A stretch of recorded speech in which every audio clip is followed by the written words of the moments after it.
Doctor Ambedkar story part 4। बौद्ध धर्म कब और क्यों अपनाया। यह कहानी एक ऐसे महान इंसान की जिसने सिर्फ अपने लिए नहीं बल्कि करोड़ों लोगों के लिए सम्मान और बराबरी के लिए जिंदगी लगा दी। डॉक्टर भीमराव अंबेडकर।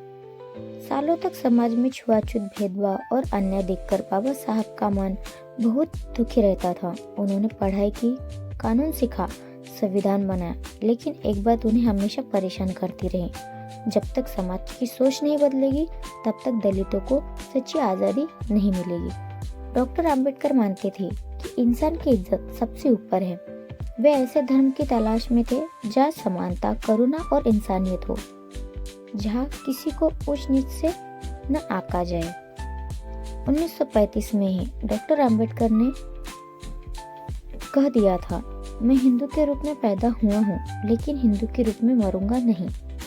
यह सिर्फ गुस्से में कहा गया वाक्य नहीं था बल्कि एक संकल्प था।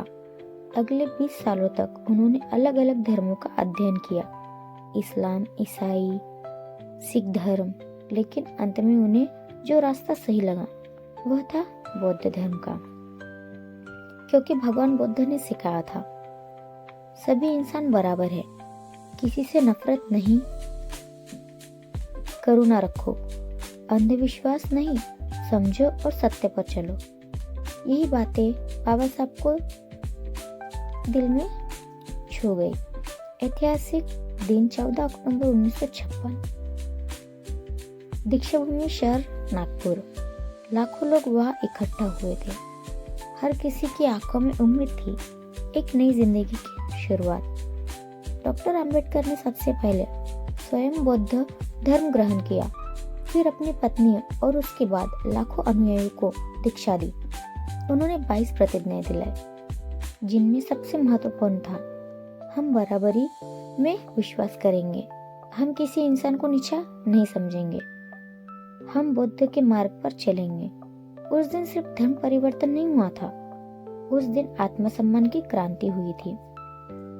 डॉक्टर अंबेडकर ने बौद्ध धर्म इसलिए चुना क्योंकि समानता, बुद्ध ने कभी जाति पात नहीं मानी, हर इंसान बराबर समझा।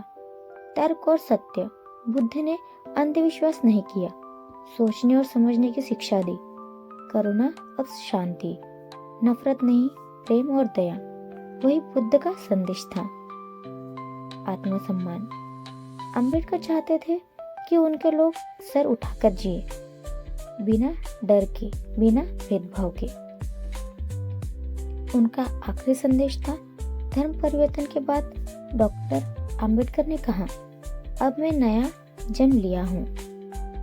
लेकिन दुख की बात, ऐतिहासिक घटना के सिर्फ 52 दिन बाद 6 दिसंबर 1956 को बाबा साहब का निधन हो गया। पर उनका मिशन खत्म नहीं हुआ, वह आज भी जिंदा है। आज भी दीक्षाभूमि पर लाखों लोग हर साल आते हैं उस क्रांति को याद करने जिसने इंसान को इंसान बनाना सिखाया। इससे हमें ये शिक्षा मिलती है, शिक्षा सबसे बड़ी ताकत है। अपने सम्मान के लिए हमेशा खड़े रहो। इंसानियत सबसे बड़ा धर्म है। समानता और करुणा के लिए ही समाज बदलता है। अगर आपको यह कहानी पसंद आई तो इसे लाइक, शेयर और सब्सक्राइब जरूर करें। जय भीम दोस्तों। कमेंट जरूर करें।